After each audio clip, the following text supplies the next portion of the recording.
بسم اللہ الرحمن الرحیم۔ کیا مرد حضرات اپنے سینے اور پاؤں کے بالوں کو کاٹ سکتے ہیں یا نہیں؟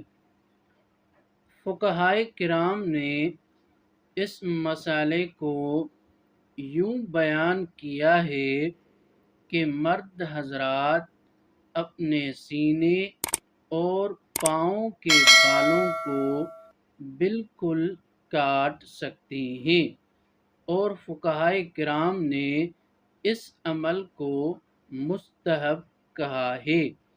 اگر بازوؤں کے یا ہاتھوں کے بال بھی اگر زیادہ ہوں تو وہ بھی کاٹ سکتے ہیں، اس میں کوئی حرج نہیں۔ وما علینا الا البلاغ المبین۔